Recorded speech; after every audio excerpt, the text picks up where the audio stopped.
What are you two talking about? Oh, nothing. Just the end of the world.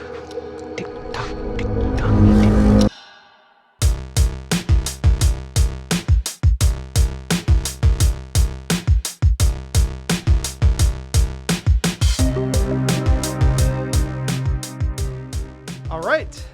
Welcome, everybody, to Pods the Watchmen, your weekly companion podcast to the HBO series. I'm Grant. I'm and Clay. Along with me, Clay. Jumped in there. Jumped the gun.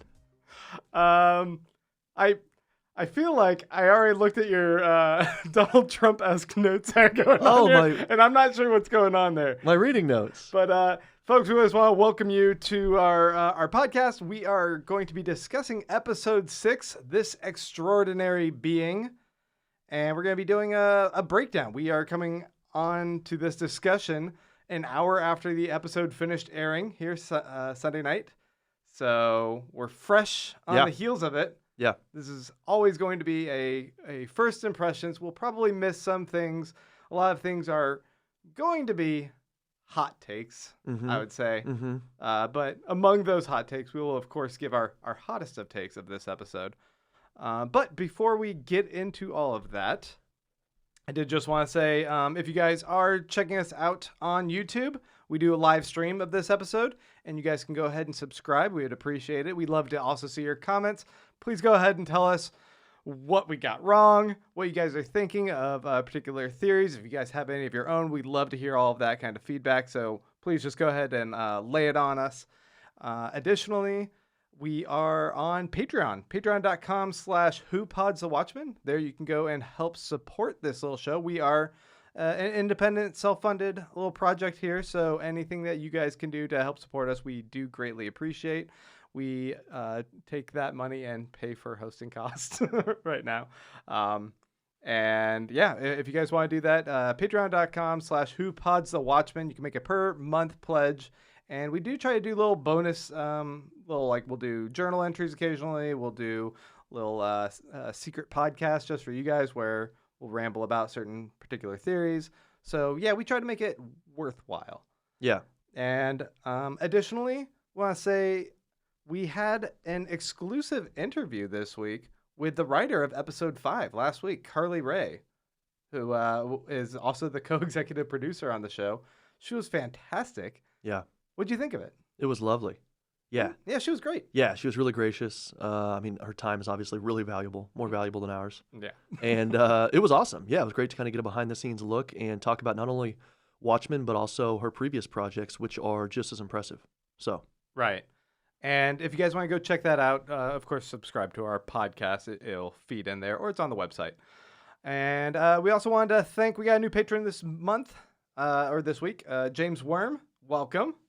Happy to have you. And we had a question. I didn't know if I should save this to the end. We should no, let's do it right now. Yeah, Because this isn't even really something that you and I have talked about. But one of our patrons asked, Joe Johnson asked, what will we be doing after this? What will we be doing? Yeah, after the show wraps up in four more episodes. I'll probably be wrapping Christmas presents. I think it's kind of, lined up with that. Yeah. I don't know what we're going to be doing. Who Pods? I don't even know what other show. Maybe we'll actually Riverdale? Maybe we'll look back at other Watchmen podcasts and kind of review other Watchmen podcasts. Oh, that's shady, isn't it? That'd be pretty bad. I don't know if we should do that. Have you seen Four in a Bed? No. It's the BBC or Channel 1. They take like 4 bed and breakfast owners in the UK, and then they all stay at each other's bed and breakfast, and then they rate them. And sometimes they say, like, would you stay here again? And then when they like they get music going and they zoom in when they circle no. It's all this drama. I feel like that's what we would be doing to other people's podcasts. Like, would we re-listen? No. You're quite the Anglophile. Like, I don't think so. You watch the Great British Bake Off or whatever it is? Uh-huh. Those are really the only 2 shows, though. I don't watch The Crown. I mean, we watch The Office. Duh. Detectorist. Duh. Okay. I don't know. So, come on. I mean, I really don't. I think I watched maybe 2 more than you, and all of a sudden I'm an Anglophile. You're getting way too defensive. Yeah, I know. I'm getting pretty angry. That's what an Anglophile would do. Jeez, I need to stick to my notes here. So let's go ahead and jump into the show, huh? Okay, let's do it. Did we, we didn't really give an answer, but we don't know what we're going to be doing, but I think I want to keep working with you Yeah, we keep doing I so. like you. We can at least hang out behind the scenes. Yeah. But yeah, we might try and spin off and talk about, maybe we could talk about the comics, the other miscellaneous comics that came afterwards. Yeah. And just eviscerate them. Or maybe they're good. I don't know. Yeah, we'll find out. Yeah, but we'll keep you guys abreast of whatever it is we decide to do there. Already saying breast. It's not blue dicks yet. Jeez. I haven't gotten there. You got a few days till your birthday before you have to be too mature for that. Okay, so title... Episode 6, yes. Yeah. This is titled This Extraordinary Being. It's directed by Stephen Williams, who also directed the 3rd episode. She was killed by space junk. Remember that one with the blue dildo? I don't remember that. Oh, yeah, of course. There we go. And the writers this week are Damon Lindelof, along with Cord Jefferson, who has worked on The Nightly Show with Larry Wilmore, Master of None, and The Good Place, where he was also one of the producers. Wonderful. Yeah. Cool. And the premise of this episode was deep under the influence of nostalgia, the medication. Angela gets a first-hand account of her grandfather's journey. So that's it. They were very brief on this one. Hot takes. Interesting. I mean, I think that's actually pretty accurate because this was such a tightly knit, episode. I mean, I thought last week was crazy. It was kind of nice just to kind of see what would you call it? I mean, not a bottle episode or anything, but it was kind of cool to stick to like a real world problem. Right. It's almost like its own standalone episode in a way. I mean, it definitely ties into the larger themes and plot that's going on, but this episode could and should be submitted for awards as its own kind of standalone thing. Right. I think it exists in such a way that people who haven't watched the rest of the show could watch this and feel like they really get a good picture of a complete story within the story. Best black and white show that you've seen before this, like the most recent one. Don't say Roma. That was a movie, I think. Well, yeah, I mean, when I say show, I mean either TV show or movie. Man, I don't know. Come on. There's a particular one. Second season, Master of None. Oh, that episode. The Italian episode. Yeah, that was pretty That great. was really good. Yeah. Okay, so what did you think? Give me your impressions on this. Not Master of None, but this episode. Right. I loved it. I thought it was extremely effective. It had some big reveals. It had some really heavy consequences for the mythology of Watchmen, and I would want to say this does Alan Moore proud. Although he is such a curmudgeonly fucking asshole that he probably would still bitch about anything that's a translation of his material. But I still think that like what this did to further dissect and in ways tear apart the veneer of the Minutemen. Even characters that you might have thought were a little bit more decent, like Captain Metropolis, I thought it was really well handled. He was able to retcon in this backstory of Hooded Justice, which we've been alluding to anyway. Mm-hmm. But how seamlessly and successfully he did it, it was perfect. It was really well written, and it was this sad, tragic, and yet in a way kind of rewarding story at the end. Yeah. That there's this comeuppance. Obviously, there's a loss in his slide into becoming a costume vigilante, and he loses his family. Right. But there's this reclaiming of power that I thought was really well executed. Yeah. In the story. Yeah. What did you think? I agree. I can't say it any better. No surprise there. But this was a difficult episode to watch. I think we kind of had to confront this episode as a viewer in a more difficult way than we've had to, dealing with other episodes where I think last week I had so much fun. I mean, there were tough moments in it, but I had so much fun watching it and just being a fan. And this one was really hard. I mean, it really revisited the, race relations in the United States, the inequities here. I mean, specifically the, Tulsa race riots, and then also even in New York City, 1938, even now, of course.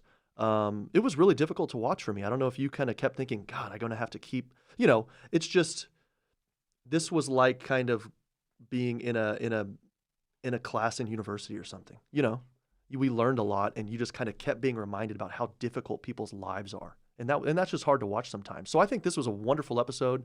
But like we'll get to it later, but I didn't even have a Cubes moment or anything, which is not to say it was a bad episode. It was just so good and so serious for me that I was just kind of engrossed in the story and thinking about the historical context, which obviously is what they were trying to do.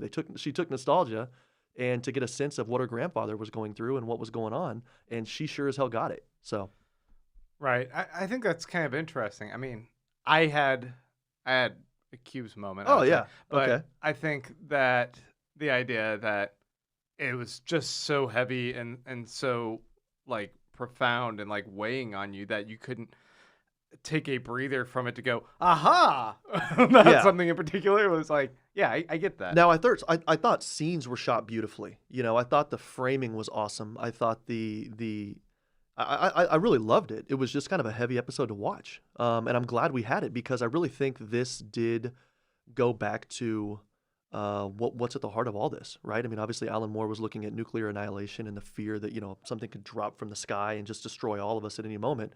Whereas this is revisiting something that's a lot more human in a way, right? It's just you can't even walk down the street after you've worked an 8 or 12-hour shift before you get accosted by somebody, right? Right. And yeah, you're right. There's a much easier distance for us nowadays about the nuclear apocalypse. But even then, there was this removal of most people in society from it because they were all completely helpless to it. Yeah. Whereas this is, like you're saying, this is a very human, on the streets kind of situation that any and all of us are responsible for. Right. I mean, look, like in the 50s, 60s, 70s, and Jesus, the 80s, right? During the Red Scare or something, you could have a barbecue or be grilling outside of your house and you're not going to get accosted by nuclear weapons, right? Like the atomic bomb, you're not afraid of an atomic bomb. I mean, you actually kind of are, but really it doesn't happen. But to a large segment of the population, they were outside every weekend grilling and just trying to have a little bit of, you know, a decent life. And they were being accosted by the police and the power structure and everything. So this was a tough episode to watch for that, but I'm glad he did it. And man, I mean, also just looking kind of from a more fun kind of comic book standpoint, great origin story. I mean, Yes. You're totally right. Like it was seamless and it was wild and he had to retcon the whole thing, you know, and it was really well done. The nods they give to their obvious and points, like heavy-handed homage, like the news vendor. We've seen news vendors pop up as a repeated theme from the Watchmen comic, but you have the news vendor who's reading the Action comic #1 with Superman. Yeah. And the immediate parallels that Will Reeves is seeing between himself and Superman, like, oh, we both were abandoned. Like, I did a video discussing this very thing. And I mean, heavy-handed, but not forced, which is such a difference. Right. It worked in that it's like, oh, there is the parallel there, and you can see how one could draw inspiration from that, as well as the whole Batman idea of him being inspired by a movie when tragedy had struck in him in Tulsa during the riots. Like that's Batman, that's Superman. He even, like, in donning his costume, it really is reminiscent of Batman Year One or Daredevil Year One. Absolute Daredevil for me. You feel like all of this is, it's all in the common language that we all understand media. Right. So we see this and we just kind of, we get it. We're like, oh yes, yeah, that is a Superman origin story. That is a superhero origin story. And that is actually my Cubes moment. I'm gonna go ahead and jump into it right now. Yeah. But when he's leaving the attempted hanging, and he's got the noose still around his neck, and he's holding the mask, and he sees the couple getting assaulted in the alleyway, and he's hesitating, and then he looks down at the mask, and there's this just kind of flicker of I still am a person that has to do something. I have to help these people, but now I need to hide my identity. Yeah. There's such a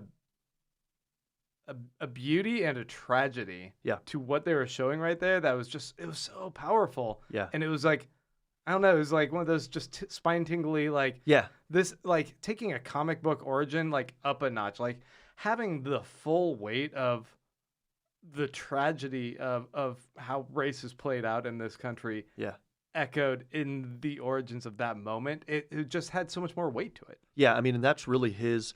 I think during whenever we, I don't know if people know, but we reviewed the comic books leading up to this, and I think a few times over in that we started thinking, do these people have superpowers? And one time you said, well, Veidt, or now Veidt, right? Retcon to Veidt. Yeah, exactly. If he's the smartest guy in the world and he's so smart, he's running mental laps around everybody else. Is that a superpower? And the answer is, probably yes. This guy's superpower is that he just has to do the right thing. And after a while, he just doesn't give a fuck and he has to do the right thing. And he's doing the right thing for, like you said, a white couple who wouldn't spit on him if he's on fire. And he knows he has to cover himself, everything about him that makes him a human, and just become this, faceless figure to save them because he just has to do the right thing. And, harnessing that anger. And they talk about anger. We'll talk about that too, because I think that's really important, especially looking back at the last episode.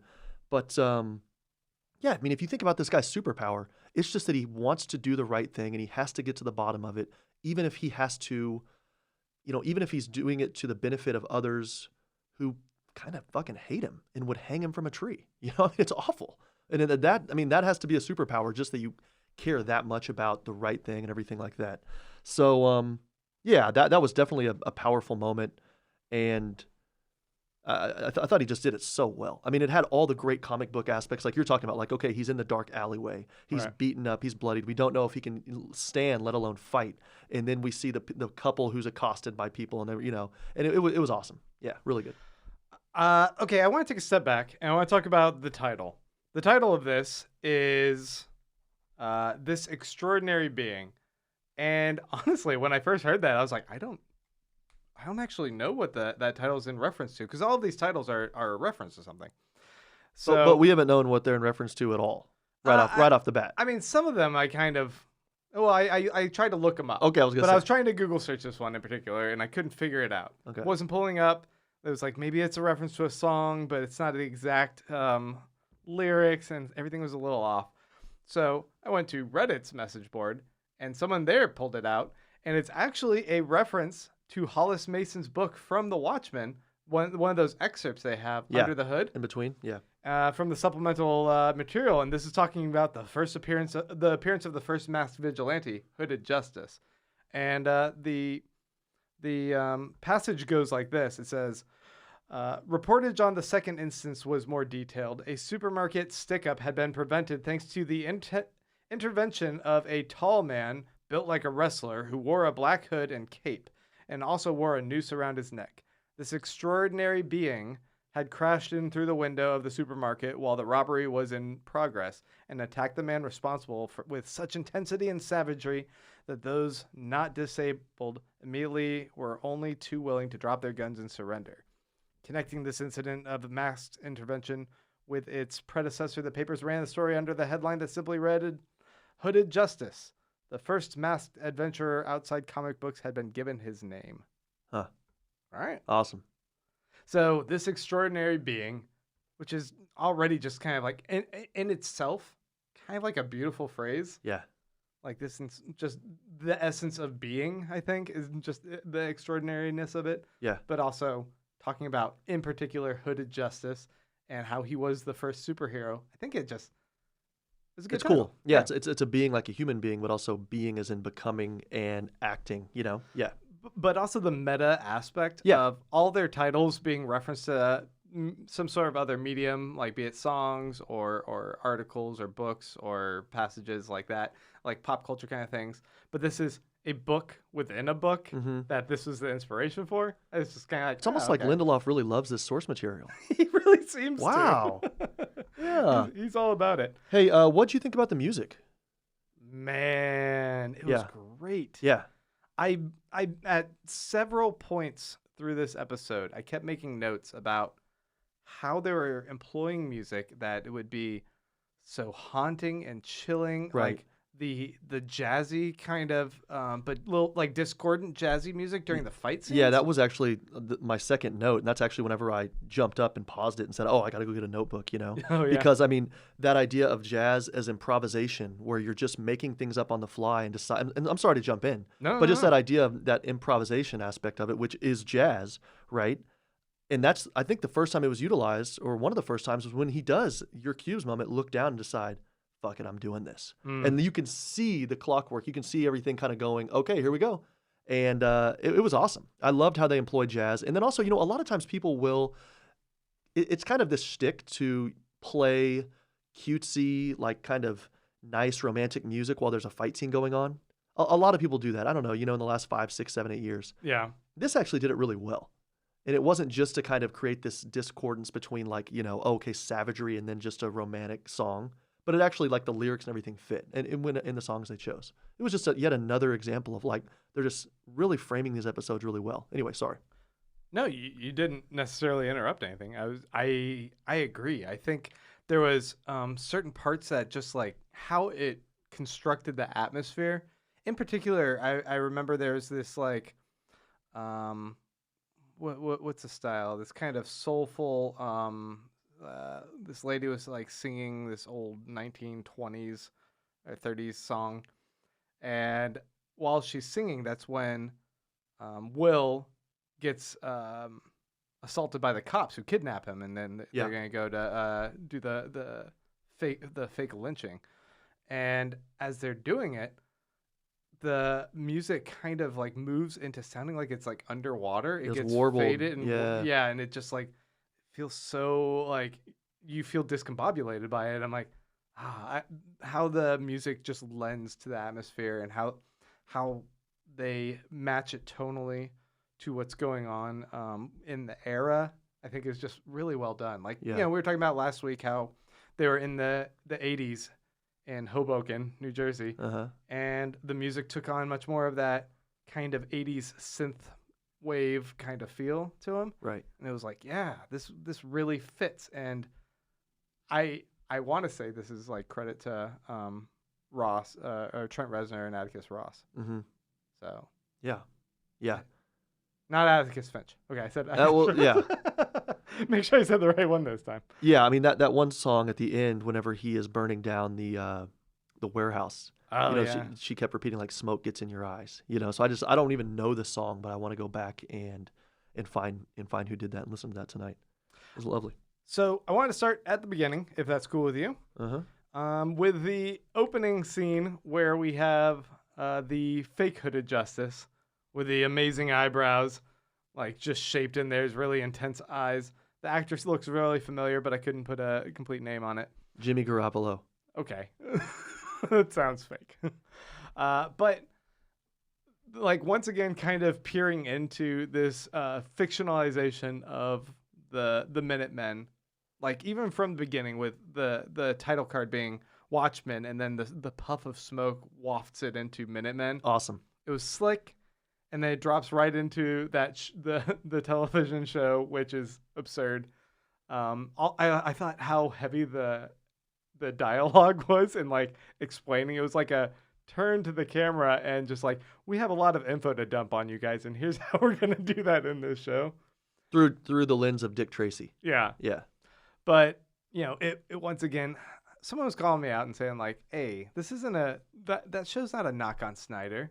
Lindelof loves Snyder. They're buddies. And maybe that's true. But that show has a lot of echoes of Snyder's distinct style. I think the punching and the blood just spraying out like onto the window to hold on the frame, stuff like that, feels very Zack Snyder. Yeah. And it's such a contrast. Like you see a little bit of that fight sequence in the interrogation room in the beginning, and how just like sensationalized and like brutal it is, versus a much more grounded and like the dull thud of punches that are sometimes not even fully connecting, and like just these people just brawling and obviously aching and hurting and exhausted and just kind of wrestling at the end. I mean, it just feels so much more visceral and real. You're totally right. I mean, that first scene, I actually had to look away whenever he did the heads crashing. That's just not something I can watch, so I did the total, I'm still going to be a man, quote unquote, but I'm going to look down at the corner, like left corner of the screen, which is my trick during horror movies or anything I can't watch. It's a good little life hack there. Yeah. So, I mean, I couldn't even watch that. And then there was something even more difficult to watching some of those scenes, like the scene in the back of the supermarket or a corner store or whatever. Right. Because the whole time you're thinking, and they did such a good job with the camera putting it right over his shoulder.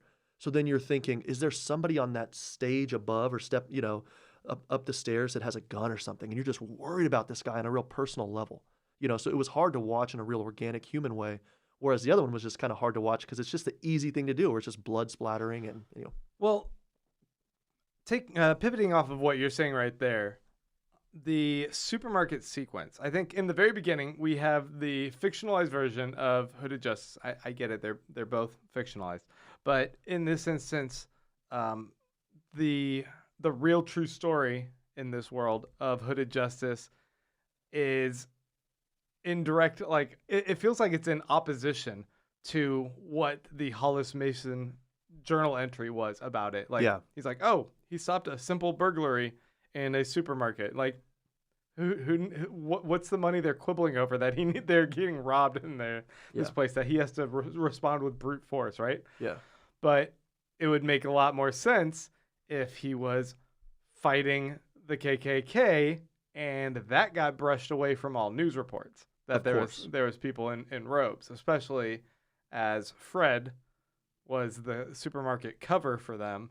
And would have been like, change your outfits, we'll get you to the hospital kind of thing. Absolutely. But even in so much as they reverse the way he's going, he dives out of the window versus into the window to stop the crime. He's diving out of it to escape the gunfire.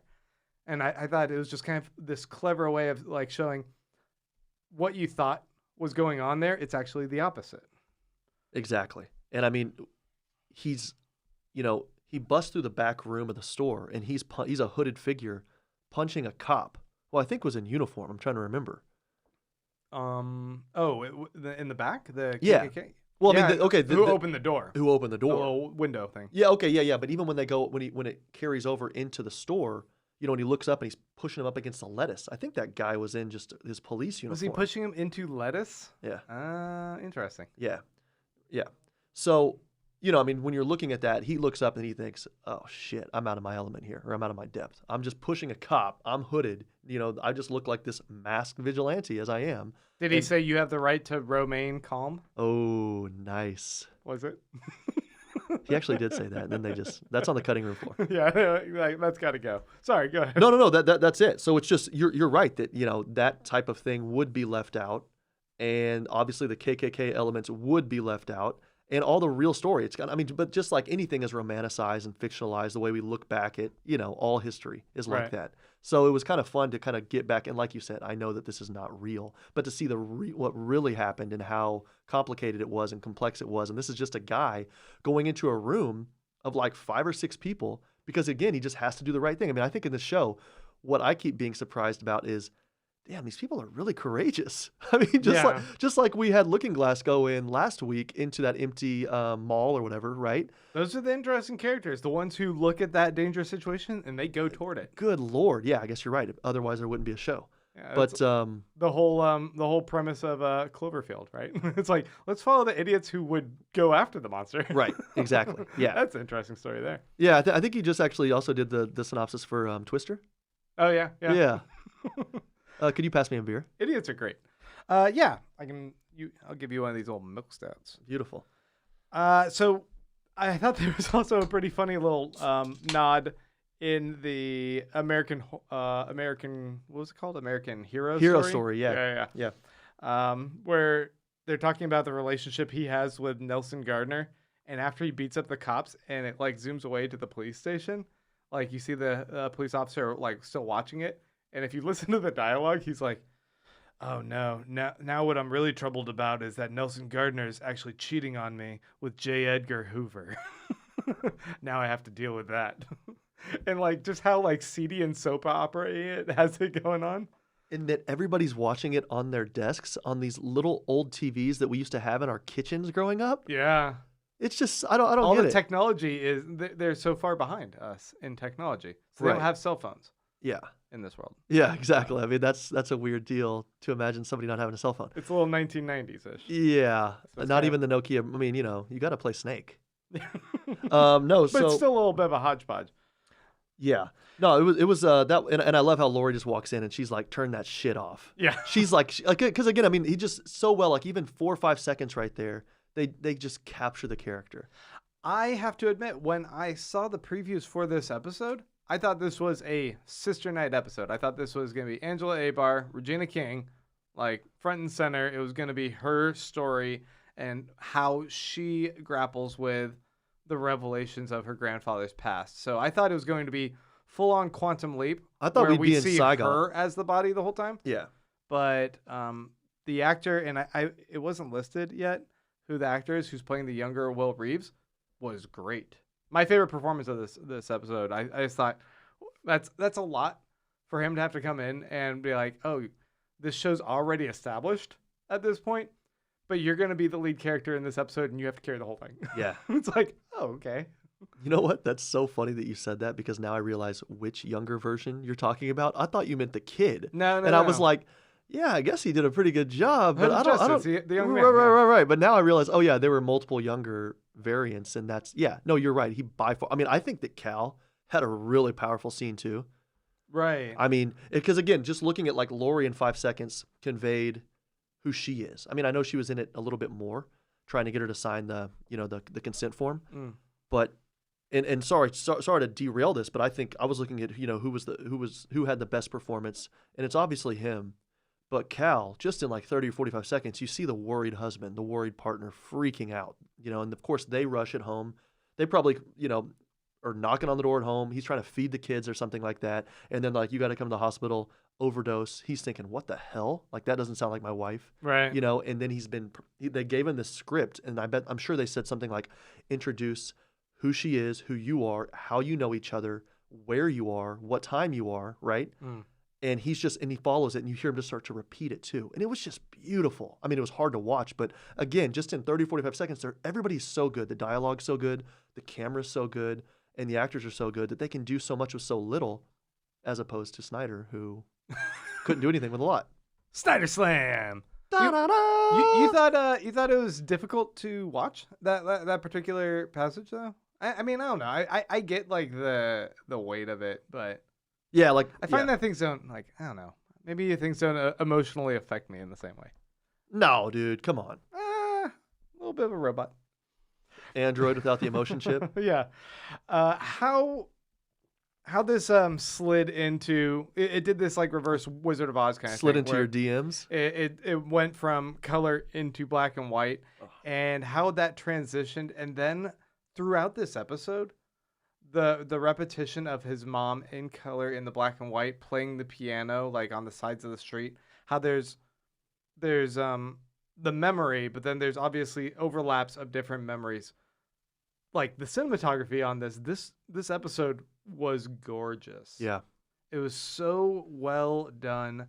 The sets in part felt like this really classy 1950s Oscar-winning kind of movie, right?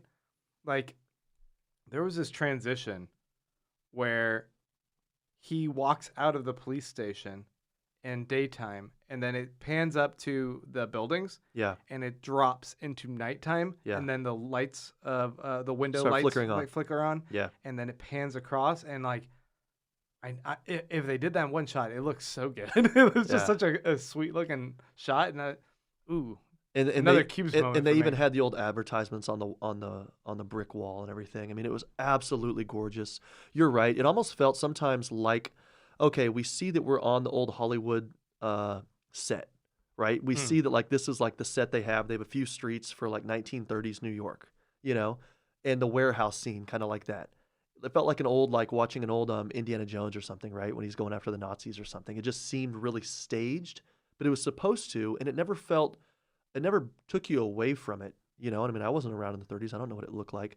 But I guess I mean to say that they did, like when we watch a black and white movie, we have expectations of what it's going to be like. It's going to be dated. It's going to be old. And they kind of played with that because then they would introduce the shimmering piano player, his mom playing the piano. They would introduce these pops of color. Him as a kid in the field outside the window. Exactly. And then him going through a door frame and it changes. Now he's outside. Or I mean, for me, and then his old memories in Tulsa, seeing the planes fly over sometime. And I think the hardest thing for me to watch, and what really hit home, if we want to talk about the whole race thing, I don't know if you want to go there right now, but, he's trying to walk home after a shift. I think I already alluded to it or talked about it a little bit earlier. And you have the white cops, and I'm thinking, fuck, this guy can't even walk home, and now he's going to get bullied and probably he's going to get beat the fuck up or killed because he was just trying to do his job and do the right thing. And they're pressuring him, and he can't even walk home and have a good night. And then you think, okay, all these other people who are walking their dogs or whatever else they're doing on the street, they're seeing, because he was out of uniform, I think, at that point. He was just walking home. So they're thinking, okay, we have a car full of white cops talking to a black dude on the street, on the sidewalk. Surely this group's in the right and this guy is in the wrong. And so then we're thinking, God, that must be so hard just to live your life. You can't even walk home at night and enjoy. Because like if it's a romantic comedy, you're thinking, oh, it's such a nice night to walk out, But because it's framed in this way, it just looks awful and feels awful. And then not only that, he just smacks us in the face whenever the car pulls away, and you see the two dead bodies being pulled by the car, right? And you see the blood streak on the. So it was so. It was awful. It was awful, and that's what I mean to say. It felt like the black and white movie of expectations, and then they played with those, but then manipulated it so well. The color streaks of red as it goes down the streak, which they do this a couple times with the color red here, and it was a nod to Pale Horse, which they referenced last episode, as well as Schindler's List, of the effective use of color pop for emotion and cueing you into particular things that are supposed to really impact you. Yeah. I mean, he saw, I'm trying to think, other than characters, like faces and stuff like that, that red light at the end. Do you remember what, like, there was the alarm that was over the, maybe it like indicated they were recording or something? I don't know. Yeah, the red light was them recording, and it was like the horror that they were actually recording. You also see like his red folder that he's got the Cyclops thing in, and he's got this little logo that he drew on there. Right. And that's very interesting. Like, that's this whole other topic that reminds you to, the larger premise of what's going on in this story of the show, Watchmen. When we've seen the Cyclops before. We've seen that eye, but we were associating it, I think, with the squid. We were under an assumption that was a symbol of the squid when we went into the 7th Cavalry's warehouse. You see that spray painted on the walls like it's for target practice or something. Yeah. But now the narrative shifts a little, where was it target practice for them, or is that their logo that these people are is the 7th Cavalry a return of the Great Mesmerizers? The Cyclops or whatever, KKK? Is it that kind of long-standing tradition and they still have that kind of logo there? Or are these guys potentially some double-crossing ops thing that's trying to work against that? It's still a little unclear, and I would lean toward, oh no, they're clearly white supremacists. Yeah. But I don't know. There's something in that. There's something in the hesitation with what Judd was trying to say at the end that is supposed to make us second guess that. Yeah. I mean, and of course, that's what brings it to the wider world and why it's not just a standalone episode, Because this is still pervasive. Absolutely. And we don't know, and each character has such a nuanced approach to race and a nuanced approach to his or her history, right? And they're trying to do all this within just like an hour a week. And we don't know. I mean, was the chief of police a sympathetic figure? I mean, in some ways, maybe. Was there a greater conspiracy afoot? It seems like in the last episode, also obviously there's something tragic and vulnerable about someone who is kind of mind melted into hanging himself. So maybe we just, he's a little bit more vulnerable and he's going to tug on the heartstrings a little bit more right there. Right. Right. But we don't know. I mean, at this point, we don't know I guess it's so interesting. And you're right. I think we talked about this on our preview episode leading up to the show. I know that, the creators of the show said that within 6 or 7 weeks, the whodunit's going to be answered. And it was. And it was. But now that's not the point. We don't care about that. I would like to point out that neither of us guessed Judd killed Judd. You're completely right. Yeah. And I wonder how many did. in fairness. Yeah, I'm like, who thought, oh, he clearly hung himself while being mesmerized by a hypnosis flashlight. I mean, we were even thinking that the pills were like a strength modulator because the 100-year-old dude. well, they make such a point of him standing up. Yeah. That was obviously to lead us to believe that, oh, potentially he could have done that. But yeah, no. No, he has a fancy flashlight. He's got a fancy of course he does. Yeah. Which, No. I mean, that's the other element of this being a Lindelof joint, is that I think it brings that element of all it takes is another episode backstory, and we can reinvent a character for how you look at them. So if we do end up getting a Judd Crawford episode that delves into his backstory, we might get answers of why he wasn't. If a character is not outright telling us what happened, they're withholding information to make us kind of second guess that. Yeah. And you never know which way it's going to necessarily play. But doesn't it, in a way, feel a little bit dirty or wrong to be like, oh, but maybe there is a good explanation for why you're holding a KKK robe in your closet secretly? I'd be like, no, just don't have that.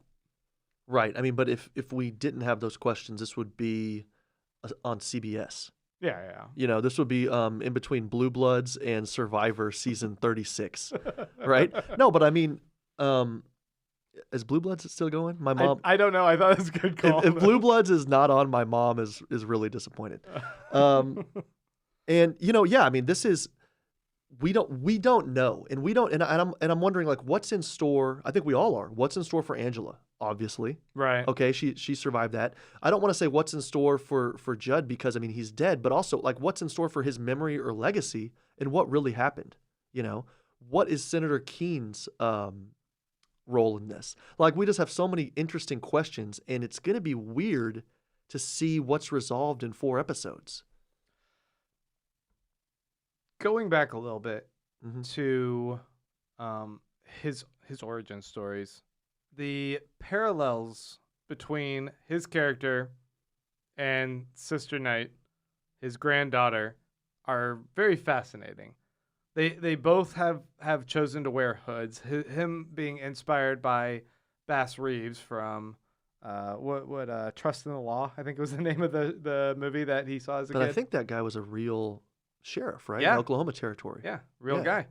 I did a video on that as well. Was it a territory by that time or was it a state? I think it was a territory, and once it became a state, he was one of the first policemen. Okay. Actually, for a short time in one of the towns. But yeah, he was also potentially like the inspiration for the Lone Ranger. Really? Yeah. Well, I'm sorry I didn't listen to the midweek pods. Jesus, I just outed myself. You should check it out. It was wow. It was a good little video. I'm not a patron though. I'm sorry. But we also did a little episode 2 weeks ago where we were talking about the original notes for Hooded Justice. His name was going to be Brother Knight. Right. Although there was going to be this guy who had like some ties to the KKK, some sort of affinity for like Nazis in a way. And we discussed this a little bit, how this does still fit within that kind of narrative in so much as Will Reeves did have that document from the German propaganda that was like his one thing that he held on to when his dad said from 1917-18 watch over this child or whatever it said on it, and that was German propaganda meant to point out the inequalities in America and try and entice African Americans to defect, essentially. Right. So if one might want to argue that he has a degree of an affinity, it might be like there was a point to be made there in the problems of America's society at the time. Yeah, I mean everything fits in a way. I mean he introduced a ton of new material, but it fits within the overall scope and theme of the story, which I think was done so well. And it was hard to do. I mean, when it works this well, you're like, okay, this wasn't by accident. This is because they spent a ton of time on this. Right. You know, and not just the graphics and not just when to use color, but just the idea and the theme of what this was and what this character is going to be was really well done. And it could have gone wrong in a lot of ways. And then you look at like she takes on the moniker Sister Night. They now explain, could simply put white makeup on, and that's enough to convince people that he was a white guy under the hood. And she now sprays her eyes black. The black hood he wears also could be a reversal of the white hood of the KKK. I would think, like, how much more powerful of an origin story this is for this character, and how much more interesting it is than this muscle man from the circus named Ralph Muller. Right. No, exactly. You know, and speaking of just the white paint around the eyes, I mean, people see what they want to see. Right. People, if they are extremely racist in this time, or racist in, you know, and when I say this time, I meant the 1938, or racist in this time now, they're going to associate goodness with them, right, with their own tribe. And so they're not really going to ask that many questions. They're going to want to assume it's a white guy. Of course, and they might not even give it a second thought, right? I mean, we see all these acts, both large and small, of racism in this episode. I thought, you know, just with like the pinning of his badge, and like he's like telling the other officer, "Oh, I did this because of you. I really look up to you." And that guy was just like, "You're an idiot." Essentially, like, how you shouldn't have done this.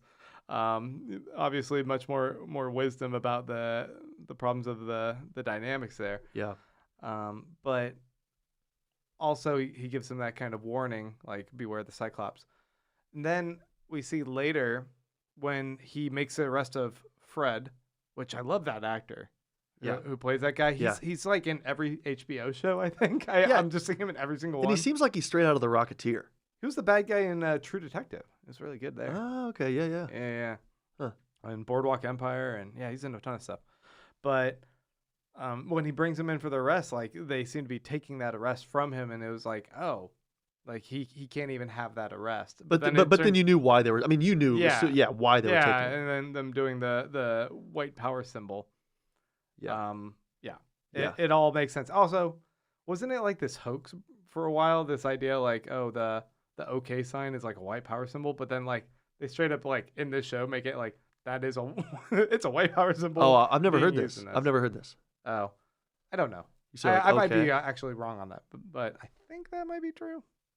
Well, you mean it might be true that it was, or that people say it was? Well, I think now it's been kind of co-opted and adopted. I think it was trolling initially. They were saying, like, oh, the OK symbol is like a white power symbol, and then they were kind of laughing about it. But then it seems like a bunch of white supremacists are making that all the time. So now it is. OK, Oklahoma? What? Holy smokes. You know, so I definitely want to touch on, I know we've touched on it a lot. We've touched on race. I want to touch on it some more. I mean, womp womp. But also I want to talk about Reeves, just the character. Kind of his motivations, his drives. I think it was really interesting. And looking back at episode, do you mind, like, looking back at episode 5 a little bit with Looking Glass? Let's do it. For me, I thought the whole point of episode 5 was dealing with anxieties and in Looking Glass being able to, and I'm sorry, this is awful doing this podcast, but I'm just awful with names. What's his name? Not Looking Glass, but Wade? Yeah, thank you. I was thinking of the actor's name. Okay. So Wade is so awesome, right, at looking at others and knowing the truth, but he can't admit his own truth. He can't do that self-reflection because it's just going to be too tough to confront. So instead of doing that, his mirror mask points one way. Right, exactly. And so instead of just going to therapy for an hour and actually sitting down and opening up, he's like, I'll just spend all this money building an underground bunker, and then I'm going to do tests every day for this ED extra dimensional whatever it was called. You know, Yet in episode 6, he shows up to his wife, right? And he says, okay, I'm angry. Episode 5. Yeah. Oh, wait, this is episode 5? This is episode 6. Yeah, that's what I'm saying. So in episode 6 now, he comes home to his wife and he says, okay, I'm angry. Right. And right there we know, here, this is a guy who's able to admit his own, it's not a problem. His anger is righteous and it's for a good reason. And so unlike Looking Glass, he's able to actually turn that around and use it for good, which I thought that was interesting that they were back-to-back, and I think they were back-to-back on purpose. The fact that he was able to come home and say, you know what, I am angry, and I have to do something about it. And what I'm going to do, I might lose myself, and I might lose the police force because now he knows the job's a sham. He's then going to lose the Minutemen because he realizes they're not looking out for him. They're just selling these cool Norman Rockwell, like awesome, like bank, I don't know, licensing agreements and stuff like that and promos. The racist little advertisements for Dollar Bill. Fucking another awful. one of the Minutemen. Exactly, right? Yeah. So, so we have...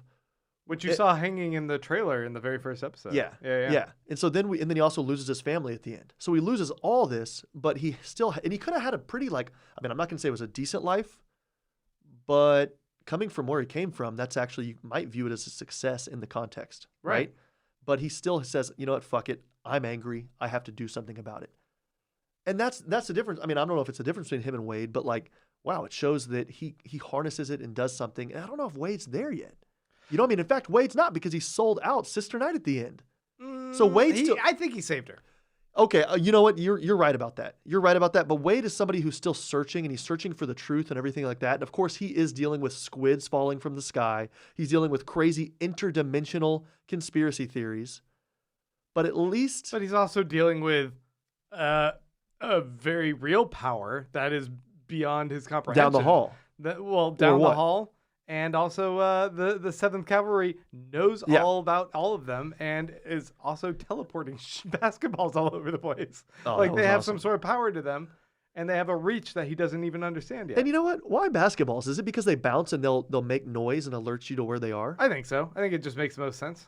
I mean, as you know, that's my favorite sport. Yeah. So I love that. I think it was because of you. I think they knew, Clay loves basketball. Let's do basketball. Speaking of retcon...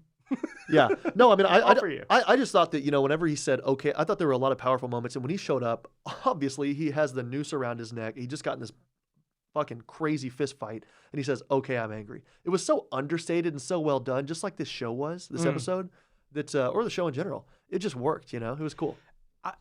In addition to that, the fact that, she not only supports him, but kind of pushes him in that direction. June was like, yeah, this is going to be a healthier way for you to channel that anger. And she was the one kind of pulling the strings and like stick with me. We're a team. We can fight this together. And she was probably right. Yeah. He should have stuck with her. And when he started working with the Minutemen, that's when shit went sideways and he got betrayed by them. I love how it deconstructed the mythos of the Minutemen even further. I mean, we already saw the seedy side of them with the comedian being a rapist and all of them kind of backing him and it being alleged. Misogynist. But additionally, it just seemed like they now have unveiled the obvious racial issues going on there. Yeah. Because they also present it with this relationship where they have that shot where he touches his fingers, right. Where Will touches Captain Metropolis's fingers, and oh, the electricity's there. And I was like, I wonder how we're gonna slowly see this relationship build. Oh, they're fucking. It's oh, that relationship's already happening. It seemed almost later that night or something really soon after. And he's like, will you join? Yeah, I guess I'll join. Okay, but you got to cover up and you have to hide who you are because they just won't understand. And it's oh, the sheen on this Captain Metropolis guy immediately diminished. It was oh, he's scummy already too. Yeah. And then it was just so awful. It was just so awful whenever he's calling him from the payphone saying, hey, come help me. He's like, why don't you just come up to my loft? Right. I'll get a bottle of Chianti open. Let's talk about this. Just want a booty call. It was just awful. I mean, you're saying oh no, I have this government conspiracy afoot. I just walked into a theater with hundreds of dead bodies. Oh, just come over, baby. It was awful. How this still also worked within the world of Watchmen, the comic, with the name dropping of Moloch. Moloch was known to use devices to control people's minds. And so when Captain Metropolis during the Minutemen presser is like, oh yeah, we're because he was gonna say we're going after the KKK, and he's like, we're going after Moloch, the mesmerizer. I was like, that's a clever way of integrating that story while also pointing out that he's fucking over Hooded Justice in this instance of like being able to call out the actual problem. Yeah. The actual, like having a fall guy for a greater institution, Right. I guess. Yeah. But in a way, it still fit because mind control ended up being one of those things that seems so kooky and conspiracy, but straight up was happening in this episode. Yeah, and who would have thought it could have worked? Yeah. You know, or that it worked, I mean, thematically. Right. When he's burning down the warehouse, Beautiful scene. I love when there was a point, I'm going off tangent here. But there's a point where he starts stacking all the bodies. And at that point I went, oh yeah, I wonder how they're going to crowbar in Adrian Veidt's story this episode. I thought the same thing. It's going to be so awkward. And it's going to be so much color, it's going to like blind me. Right. You know? Yeah. And thankfully they didn't. Uh-huh. I think they made a great call. They decided, nah, we're not going to do that. This episode is too important and too standalone to have the wacky adventures of Adrian Veidt going on. Yeah. And that was a great call. Yeah. But at the same time, when he's like arranging those bodies and then burning down the place, he takes that projector, and I was like, why is he taking this projector? But it comes into play. He obviously figured out the technology they were using, these crystals inside this projector, and was able to, turn it into a flashlight that he was able to mind control Judd at the end. Yeah. And you have to kind of wonder about like the history of Hooded Justice. According to the comic, he like disappears and they think he died, right? And maybe he disappears, but in the meantime, something must have been going on with what he was working on, and maybe we'll get a little bit more of a reveal. We get a very limited scope of backstory into his origin as Hooded Justice, but there's another 40 years of his life, 50, 60 years of his life that we don't see yet. He was tinkering. He's just tinkering. Yeah, we're just going to see him in a garage just tinkering. Just becoming Iron Man. Yeah, just tinkering and just coming up with that flashlight. Yeah. Yeah. No, I thought it was I want to know more about him, and I think it's interesting, you know, like we talked about, you know, he lost his faith in justice, right? And that was the name of the film or whatever. I mean, he didn't lose his faith in that film, but just Trust the law. Trust the law, right? He lost his faith in the law and justice when he was actually a policeman. Lost his faith in the Minutemen. I don't know if he lost his faith in his wife, but I mean, she left him and she said, "Don't ever come here." I mean, but I guess I mean to say he lost everything, and she even said, "You know, you don't know us. Don't ever reach out." What did you think of that scene? Like, for some reason, that didn't work for me. It was one of the only things that was forced, and I almost thought it was maybe a false memory, and then Angela was going to kind of confront it or something. It was weird. See, But that would be. I don't think it was a false memory. It was one of the few things that was rushed. But the idea that there could have been false memories within this, like this is how he wants to remember it, that he just simply walked into the house, saw his son putting on the makeup, and went to go scold him. I mean, I feel like there's already this underlying story about fathers seeing their sons putting on makeup and being abusive to them that also plays into this kind of violent scenario. But in this instance, he was following in his dad's footsteps and applying this makeup, and that triggering this kind of violent reaction in him. But even then, he just kind of walked him over to the sink. Like there was nothing like physically abusive or He like didn't even grab his arm like hard. that terrifying about the situation. And so I think maybe that lends credence to this being a false memory. In his mind, he was doing things right. Well, they had to, in the hour episode, they had to tell us at least why all of a sudden he's on his own. Right. And they did it, and it didn't work. But either way, whether it was a false memory or it was a rushed memory or it was just the way he remembers it and he remembered it incorrectly, it still happened. And I guess my question now is, what does it mean that he reached out to Angela, and why? You know, I mean, what does it mean for the plot? What does it mean for him as a grandfather? Because he was told to, you know, I mean, we don't know. We don't know what he was doing for the 40, 50, 60 years. So what does it mean? Because his family kind of disowned him. When Lady True is talking to Will Reeves at the table 2 episodes ago, and she's talking about, like, why don't you just tell her? Why don't you just tell her? Obviously, she must have been saying, like, why don't you just tell her about the history? Yeah. Instead of this. And instead of, I think she calls it passive-aggressive exposition. Uh-huh. And that's basically what this episode is. It's, oh, but if she takes the pills, she will know it. Right. But how would they have known? There would be a scenario build up that would result in her taking those pills. It would have to be somebody like Veidt, who's that smart, who can plan stuff out to that much with that much minutia and everything. Right. Either that, or they have some sort of element like Dr. Manhattan where they can see the future in a way. Uh-huh. I don't know. Like, otherwise, that part of the story just seems a little bit like far-fetched, I guess. Like, she'll know in 3 days who I am, like, once she goes through this experience. And then she wakes up at Lady True's place. And she's on the IV drip, just like we saw Beyond, her daughter. And yeah, the medicine is afoot in implanting memories. And that makes me wonder, was Beyond maybe not like the clone or her mother or something? That's possible too. Uh-huh. But maybe Beyond was being fed her memories, her Lady True's memories or something. Okay. Although she didn't seem that old enough at all. I don't know. It's Yeah. I mean, we don't know. Obviously, generational pain and generational inequality is something that's central to this, if not the central thing. So it'll be interesting to see. I mean, also, how did she get to Lady True's? I mean, I don't understand how she even got there. Is the law still looking for her? Is she on the lam? I mean, when you have $1 trillion, I think you can just take people. Epstein?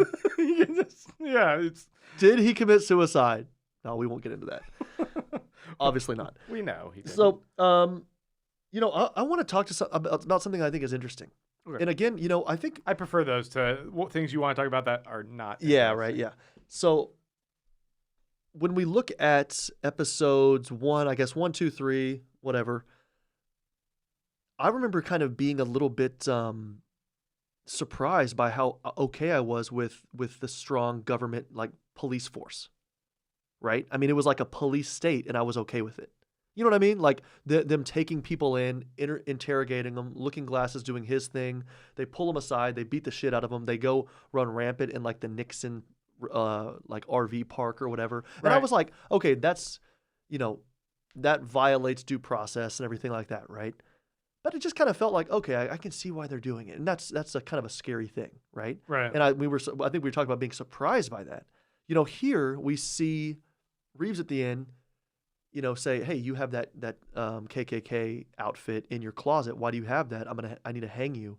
Kind of maybe just even, I mean, if it's just because he needs to get his generational revenge in a way or make things right and kind of like balance the scales in a generational way, even if it's removed, I guess, 2 generations, I kind of thought, maybe that makes sense and maybe that's okay. And then I thought, wait a second. And then I just started thinking about kind of the law.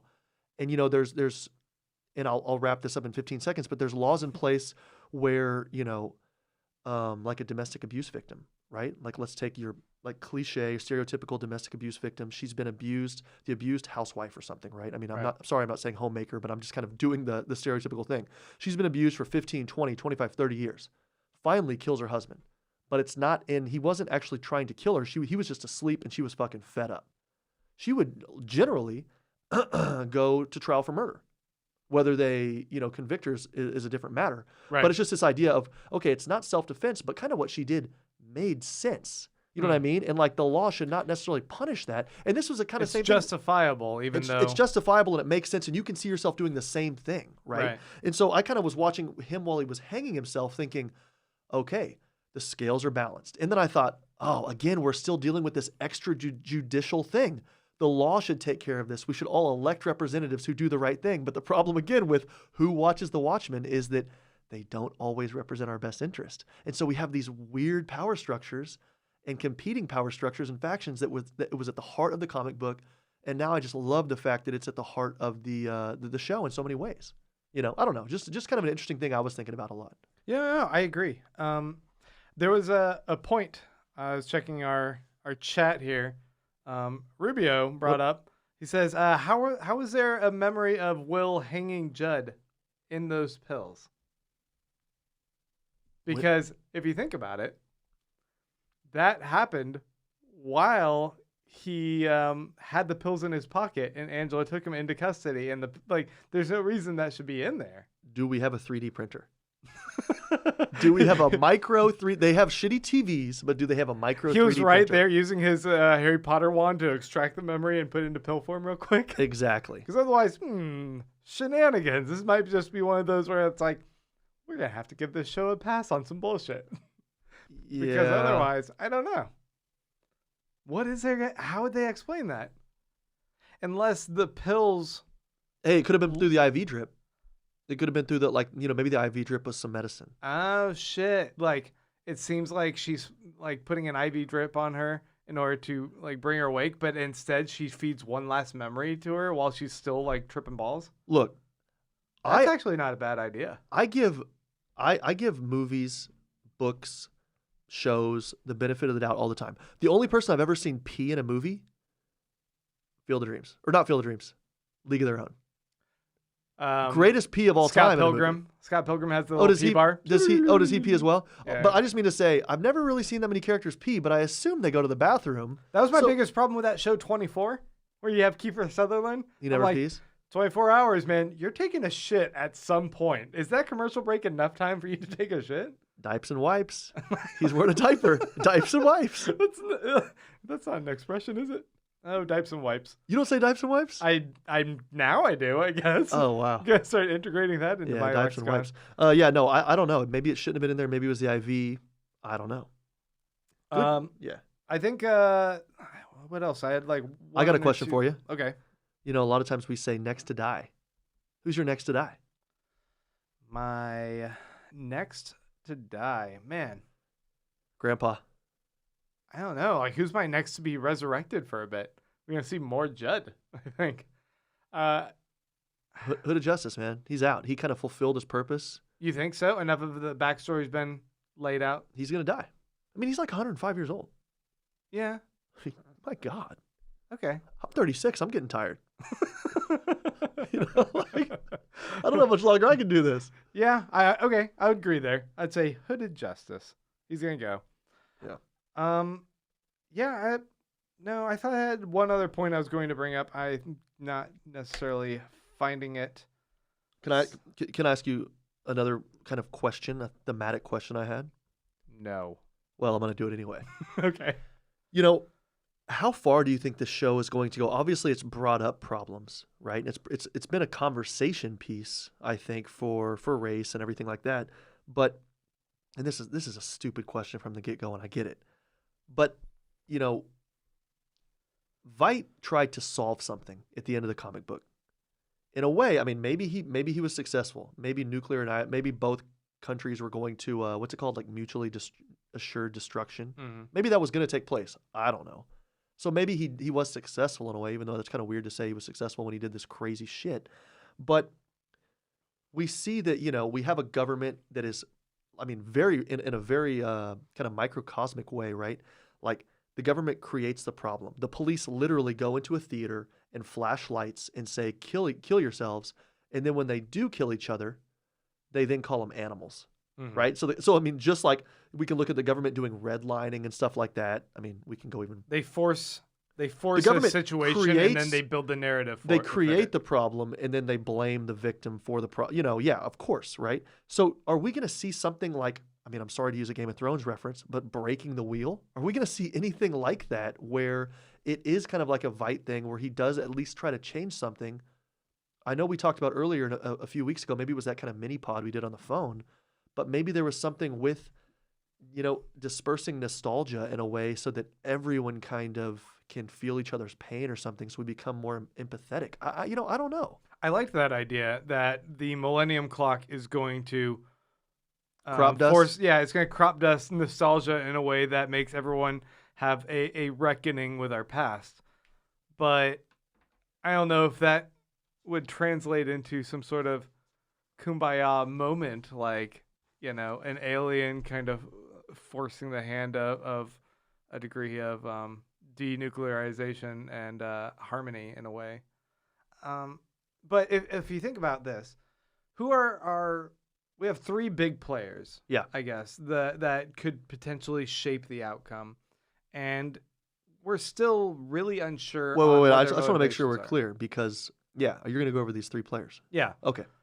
We have the 7th Cavalry, who are working on something with lithium that they might be making bombs potentially that they might be transporting through the little dimensional portal thing that they're using. That's roughly what might be going on there, and they could be the resurrection of, or maybe it never left, the KKK Cyclops sect of this KKK cult. Yeah. But we don't know fully what's going on there. We have Lady True, who's building a giant millennium clock in the heart of America, and that could potentially be her enacting a sort of revenge for what happened to her homeland of Vietnam by the employment of America's Superman, aka Dr. Manhattan, when he just kind of took over everything there. Have you ever thought that maybe it's just a truck stop? It's just a truck.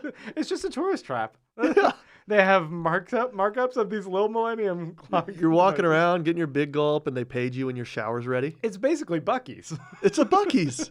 That's all she's making. Anyway. Then the third one is Adrian Veidt. We don't really know what he is, but he's clearly a player on the field who is more powerful than we know, and I don't know how he's going to enter back into the game, but he's working toward entering back into the game from the past. Yes, right? sub me in, coach. His plot is still 3 years in the past, or 2 years. I don't know. You're forgetting one of the biggest players. Who? He's the man with your favorite member. Dr. Manhattan? Is he gonna come back? They have that one scene of the blue mask and a blue hand reaching down and picking it up from Comic-Con. Precisely. But what if that's just some big tease? What if we're not going to have the Hulk running through the forest in Endgame? Maybe it's just going to be Hulk Buster with Mark Ruffalo in the suit. Who knows?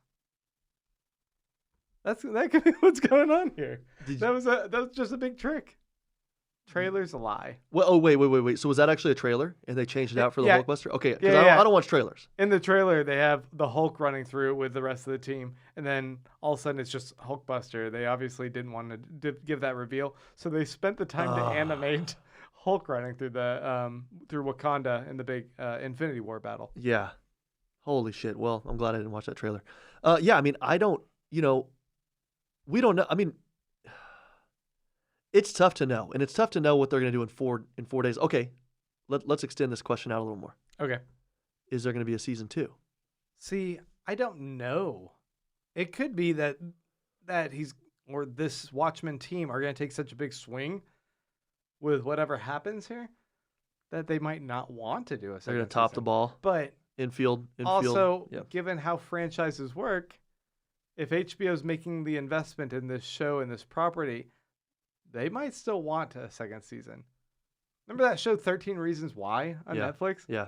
That had no business having a second season, but they sure as shit crowbarred one in once it was so financially successful. Well, and that's kind of what happens. High School Musical, the series, got picked up for a second season before the first episode even launched, and thank God. Oh, sweet. Thank God. I mean, I'm not kidding. But, I mean, I guess we have a little bit of a Game of Thrones King Killer Chronicle problem.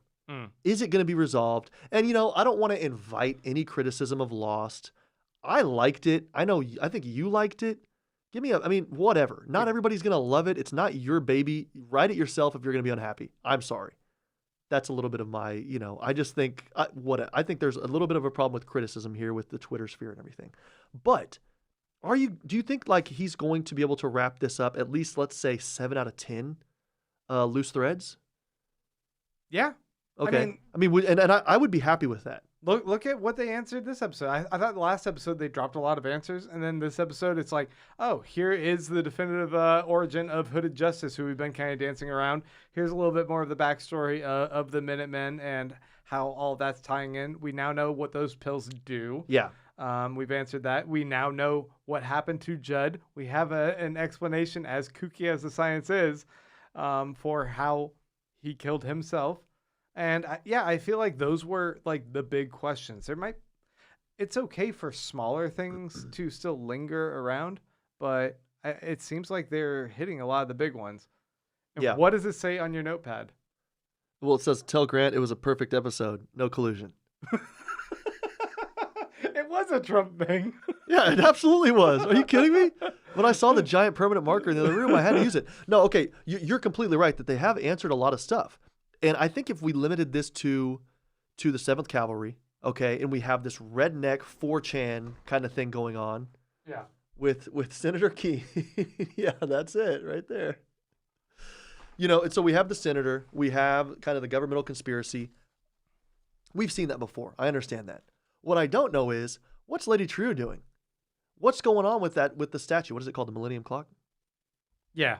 What's going on with that? What's going on with Vite? Okay. What's going on with Manhattan? What's going on with Lori's boyfriend and that fucking owl in her room? Has that thing been fed? Well, Does she have somebody going over, like on rover.com, to feed the owl? We don't know a ton of stuff. And are we going to see him? Are we going to see Dan?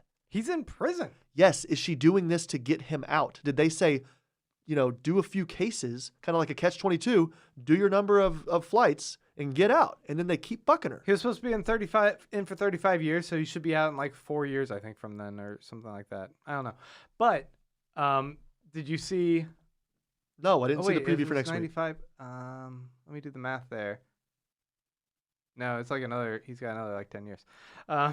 Did you see my little post I did about like what Dr. Manhattan was spelling, where it said "Save me, D"? Well, we talked about it. About D being potentially Dan? Club Med. Yeah, Dan. We talked about that on the show. Yeah, because he signs his name with a D. So how would Dan fly Archie up there? Yeah, through space. Wouldn't that be? They spend a whole episode like Shadow of the Colossus shit, like I just like flying Archie there. love that. Yeah, it's a little Breath of the Wild. You're just spending 45 minutes running. What am I watching at this point? Yeah, by the way, I mean, I have been stuck in Star Wars Fallen Order, Yeah. the new video game. If anybody can give me some hints, slide into your DMs. I don't know, because I'm lost. People have been sliding into my DMs still as a Really? result of you. Well, do we have any And questions? they always say, hey, just slid into your DMs. For real? For the recommendation. Do you have any questions? Do you have any user I questions didn't pulled pull up? anything up, no. Here's a question, Jesus. though. Here's one question from our live feed. Tony Marengo says, fellas, what percentage of folks do you think are watching the show on HBO on Sunday do you think are fans of the original book? I would say it's probably a lower percentage. I mean, I'm not joking. 1 to 3%?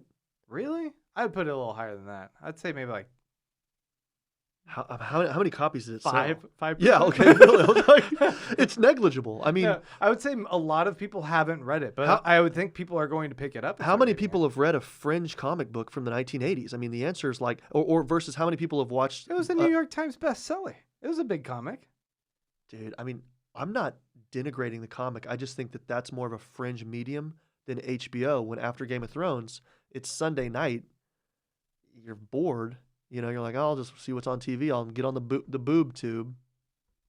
The boob tube. People say that. They shouldn't. No, I mean, I'm curious to see what he thinks, what other people think, but it just can't be that many. I would like to say 20, 30%, but there's just not that many people who have read it. I mean, Right. even me, a big comic book fan, right?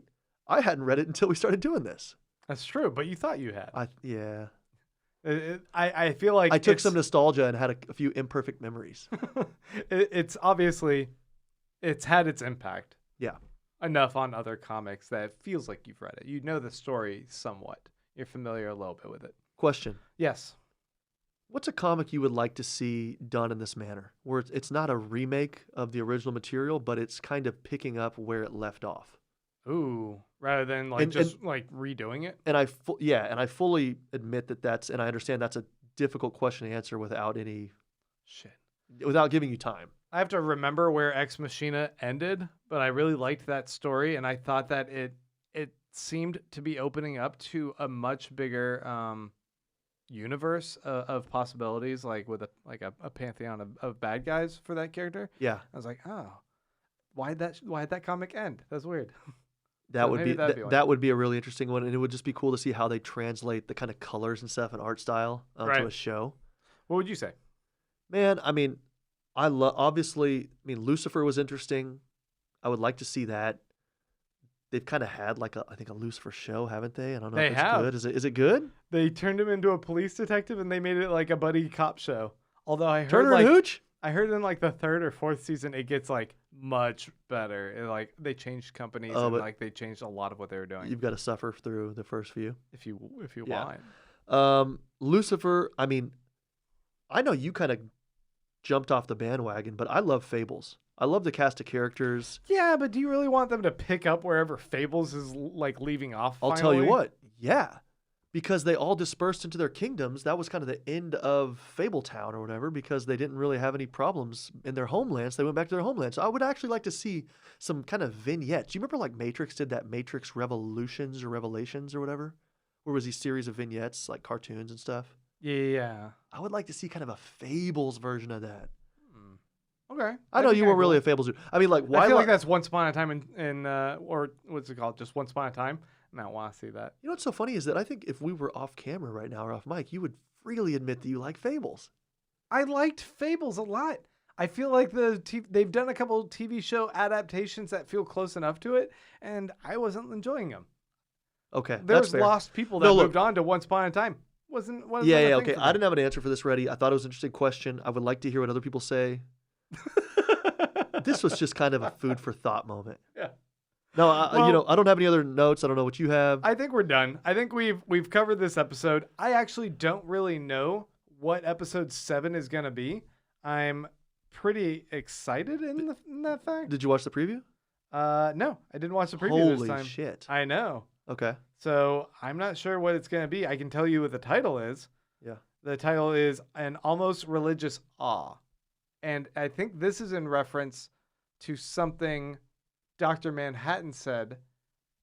That was like how he described the Vietnamese looked at him when he intervened. They looked at me with an almost religious awe. So I wonder if this is going to have Dr. Manhattan, or it's going to have the cult of religion that formed in his absence. The people talking in those domes to him, stuff like that. These churches potentially to him. I think they showed like some churches to Dr. Manhattan. So I'm interested to see what this is going to be. They have not even listed a little plot synopsis yet for it, so don't know. Do you think it's going to be more of a kind of a bottle episode like this one, or will it just kind of go full throttle? No, I think they'll have to pick back up I do into too. like what's going on with the plot. Yeah. I don't think they can do 2 in a row of those. Yeah. Okay, so I know we're wrapping up. Tomorrow we have His Dark Places, awful. Not gonna watch that one. Friday we have I haven't kept up. though. Friday we have Mandalorian. Yes. Yes, that's a big it. Whoa, I hope it's not delayed because of Thanksgiving. Jesus, that'd be awful. We also have High School Musical, the musical, the series. This is true. What's on your watch list this week? Anything else? I know it's Thanksgiving, so it's a little bit different. I think they delayed the Good Place finale until like January. So Oh, you mean like series finale? yeah. Okay. We gotta So pick back up on that nothing I guess aside from just like The Mandalorian. Yeah. Yeah. All right. Gotta watch that. Hey, great talking to you. This is fun. Hey, everyone. Thank you guys for checking out our episode. You can, of course, subscribe to us either on here on YouTube or on any podcasting listening app that you listen to. We should be on all of them. We appreciate all of your support. If you guys want to help. If we're not on all of them, it's your fault. I'm dropping the ball. You're the only one doing this, so it's totally your fault. Yeah, if you aren't, my bad. But if you guys want to help support us, please go to patreon.com/whopodsthewatchmen and make a per month pledge. We appreciate the support of all of you guys thus far.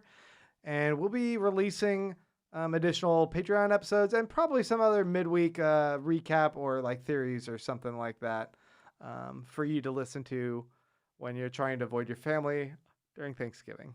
It'll be a good time. Until then, we want to thank you guys so much. We will be back again on Sunday to pod more. Who pods the Watchmen? We do, baby. Is that our sign off? Holy smokes. Yeah.